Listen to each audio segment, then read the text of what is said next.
Our opponents are Renegades. Both Crumbs and LCK offer very good experience. This is the first time that I've been given the chance to prove myself. I'm here to make it into the LCS again.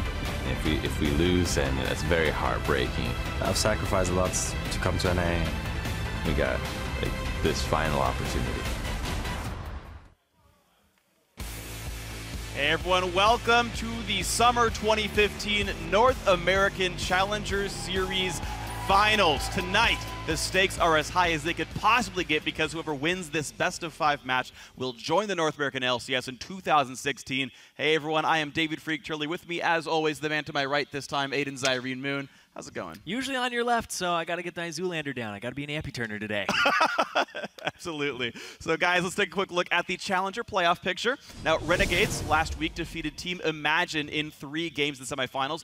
They earned a spot in tonight's contest, and they're going to face Coast. Now, Coast last week also 2-0'd their opponents, who were Cloud9 Tempest. Yeah, and last night, Team Imagine earned the final spot in the Spring Promotion Tournament with their victory over Cloud9 Tempest. They will join tonight's losing team when they'll face either Teammate or Enemy Esports for the chance to replace them in the LCS next spring. Yeah, and those matches, the promo matches, will be over in September. But of course, we've got games tonight. Winner joins the LCS. Before we get those games rolling, we're going to send it down to our analyst for a quick preview of tonight's action.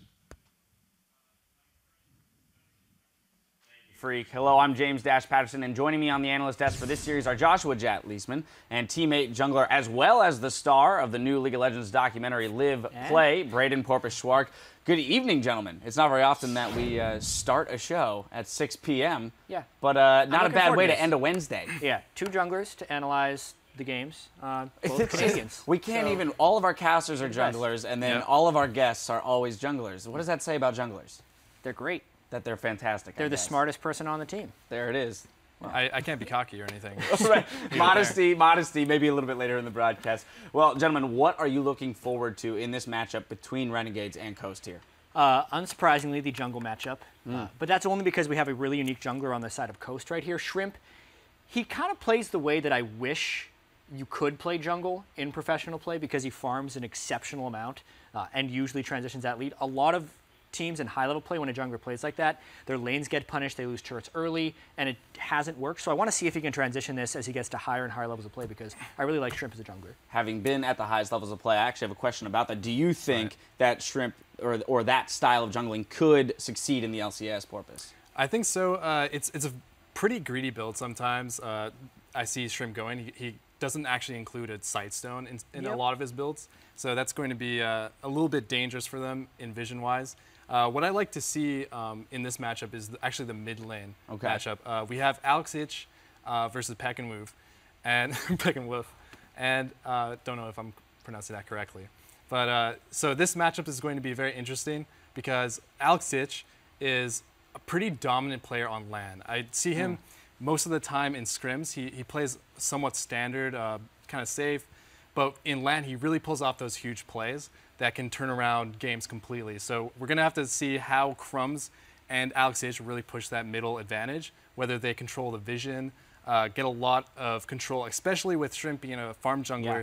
He's not going to be contesting that vision as much as Crumbs will be. So we're going to have to see how Crumbs is going to play these matchups, and also LCK, who I think is going to be dominant in this matchup. All right, we saw him help TDK in the last promotion tournament. We'll see if he can repeat success here. One more follow-up question to you, Porpoise, is which of these 2 teams do you think is going to qualify for the spring LCS today?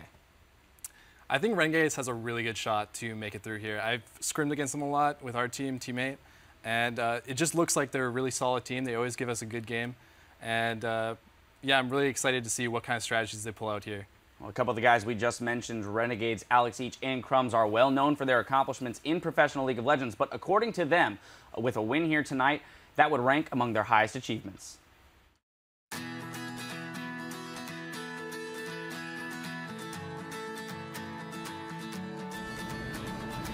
I think getting back into the LCS is definitely one of the highest mountains in the league career that I've had so far.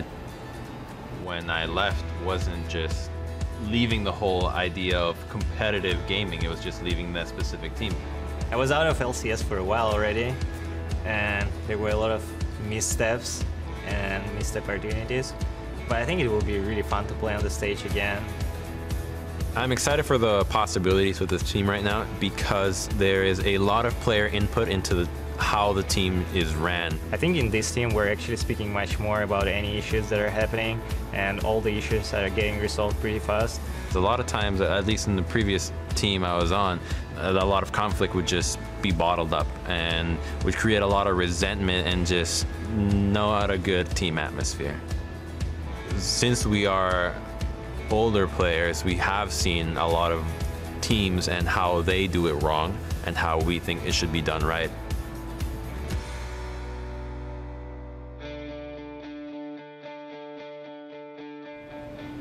Starting the team with Renegades has been for the sole purpose of making it back into the LCS.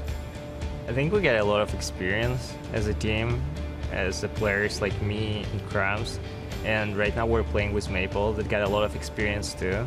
They're quite passionate and almost feels like they think that they have more to lose, which is definitely not the case at all. But that feeling is kind of reinvigorating. Some of the players are getting into LCS by like getting straight into the LCS team. But I think this experience and this showcase is much better, and I don't know, it's much more fun.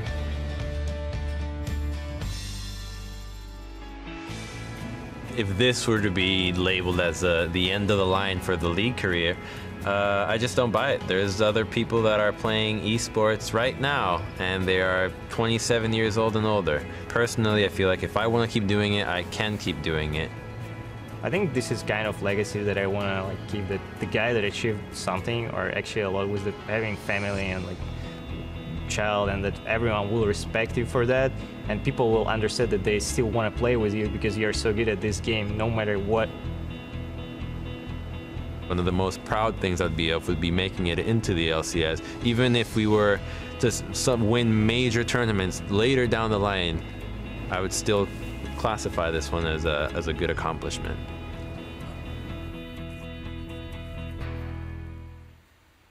A lot of veterans on that team, beyond just those two, actually. There's plenty of stage experience. They mentioned right there, Maple Street even played all the way back in Season 3. Like, we're nearing the end of the 5th season, so these guys have been at it for a while, and it's almost a battle for them. A lot of people say they're over the hill, or that you are not able to play to the same level, and they're going to try and prove that if they get back into the LCS. Yeah, Porpoise, a question we ask every time we come around to the Challenger Series is, how are these amateur players going to perform in best-of-5s? Well, Renegades has the advantage of having players like yourself who are now experienced with some best-of-5s. Do you think that's going to really help with their mentality in coming back from losses?